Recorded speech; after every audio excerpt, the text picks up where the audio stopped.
important foundation of Jesus' teaching. और यीशु मसीह के शिक्षण के बहुत ही महत्वपूर्ण बुनियादी चीज You know, is saying this is the principles you need to live in the kingdom of God. यानी प्रभु कुछ बताना चाहते हैं कि ये वो सिद्धांत है राज्य के और इस सिद्धांतों के अनुसार तुम्हें जीना है. Hallelujah. And how the political people they release the manifesto. और जानते हो कि पॉलिटिकल जो लोग हैं वो कैसे वो प्रदर्शित करते हैं अपने आप को. Now here chapter 5 verse 1. ये 5वां और पहला अध्याय.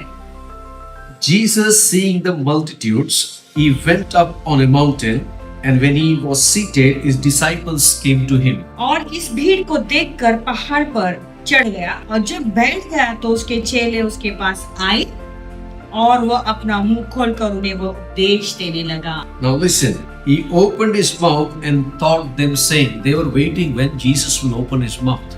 अभी ध्यान से देखिए, यीशु ने अपना मुंह खोलकर उन्हें यह उपदेश देने लगा. लोग ऐसे रुके हुए थे कब यीशु अपना मुंह खोलेंगे और कुछ कहेंगे. That means Jesus delivered. They were waiting, and what Jesus will speak now. यानी सब लोग रुके हुए थे कि अब यीशु क्या कहेंगे. Now Jesus released the kingdom manifesto. अभी यीशु मसीह ने वो राज परमेश्वर के राज्य की घोषणा बताई, पत्र दिखाया. He said that this is the principles, kingdom manifesto. This is what I'm going to do. ये उसने कहा कि यही राज्य के जो है घोषणा है, ये तुम्हें करना है. You know, when you think about the beatitudes, जब तुम पर्वत के पहाड़ी देश के बारे में सोचते हो, it is a kingdom manifesto. यानी वो राज्य की घोषणा है. You know, Jesus introduced something to the people. यीशु मसीह ने कुछ लोगों को कुछ चीजों का परिचय कराया. How the humans should live. मनुष्य जाति को कैसे जीना है. And how they have to be focusing on God. तो उन्हें प्रभु के ऊपर अपना ध्यान कैसे केंद्रित रखना है. And that is how the Sermon on the Mount begins. तो उसी रीति से पर्वत के ऊपर का जो उपदेश है वो शुरू होता है. Now the Sermon on the Mount delivered near the Sea of Galilee. तो ये पहाड़ी उपदेश गलीली के नदी के पास दिया गया है. It is between the Tiberias and the Galilee. तो टाइबेरियस और गलीली के बीच में है. You know, from the mountain, if you come down, there is where Jesus provided the five loaves and the 2 fishes. तो अगर तुम वो पहाड़ से नीचे जब उतर आओगे तो वो स्थान है जहाँ पे यीशु मसीह ने 5 रोटी और 2 मछलियों का प्रबंध किया. And this mountain to the down part, down to that foot, it is 300 feet. और ये पहाड़ से लेके नीचे जो जहाँ जाते जहाँ पे यीशु मसीह ने भोजन दिया सबको, वहाँ पे 500 फीट की दूरी है. When Jesus released this kingdom manifesto, जब यीशु मसीह ने ये राज्य की घोषणा की, there is a condition or a statement that he made. यीशु वहाँ पे एक ऐसे कुछ कंडीशन है या शर्त है जो यीशु ने बताया. Here we see in the Bible, in this manifesto, in this beatitudes, हम देखते हैं कि ये पहाड़ी उपदेश में there are 3 things. 3 चीजें हैं. Number 1, पहला, the term here used, blessed. यहाँ पे एक शब्द है हमेशा इस्तेमाल किया गया, वो है धन्य. And the second one is used who. दूसरा है जो. The conditions. वे. Okay. वो एक कंडीशन है, शर्त है. And the third thing is how they are blessed. How? तो ये कैसे वो आशीषित होते हैं. Blessed. धन्य. Who? कैसे, कौन. And how? और कैसे. And this is the statement Jesus released. ये वाक्य यीशु ने घोषणा की. And when you say blessed, जब तुम कहते हो कि धन्य, it is a blessing. यानी वो आशीषित. It is joy. वो खुशी की बात. Blessed means happiness. धन्य का मतलब है खुशी. Once Max Lucado. एक बार ऐसा हुआ कि मैक्स लुकाडो ने कहा, blessing is scare delight. कितनी खुशी की बात है. It is a good news coming through the back door of your heart. वो जो गुड न्यूज है वो तुम्हारे दिल के दरवाजे से आता है, पीछे से आता है. It is a sacred delight. वो एक बहुत पवित्र खुशी लाती है. Hallelujah. It is a sacred because only God can grant it. वो इसलिए पवित्र है क्योंकि केवल परमेश्वर उसे देता है. When it says delights, जब वो कहता है कि खुशी लाती है, it thrills your heart, वो तुम्हारे हृदय को हिला देता है, खुशी लाती or है, it is coming true.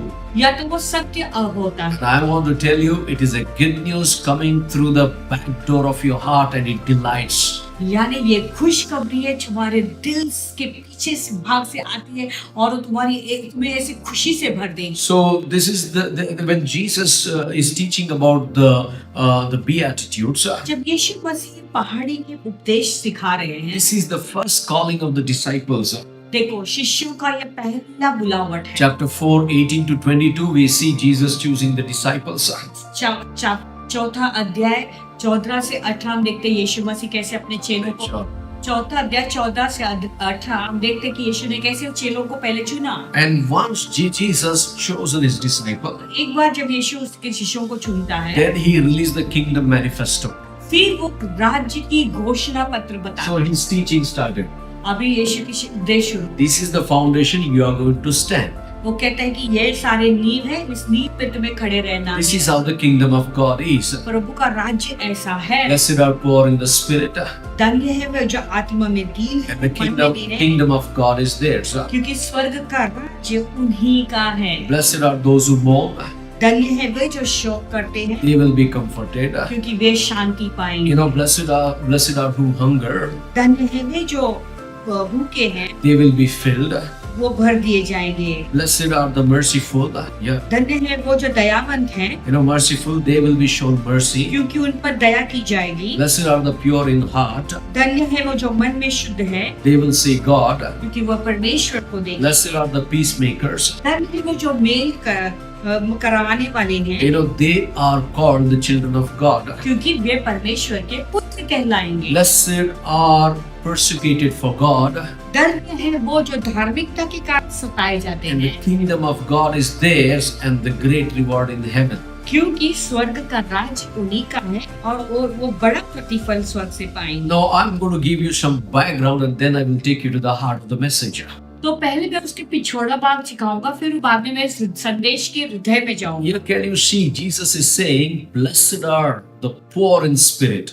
यहाँ पर मैं क्या आपने गौर किया, यीशु मसीह क्या कह रहे हैं कि धन्य है जो मन में दीन है, Blessed are those who mourn, धन्य है वो जो शोक करते हैं, those who are meek, धन्य है वो जो नम्र है, those who are hungry for God, जो प्रभु के लिए भूखे हैं, those who are merciful, जो दयावंत है, those who are pure in heart, जो मन में शुद्ध है, those who are peacemaker, जो मेल मिलाप करते हैं, those who are persecuted. और वो जो सताए जाते In हैं। Matthew chapter 5, 1 to 12, all these beatitudes talk about blessed, blessed, blessed, happy, happy, happy.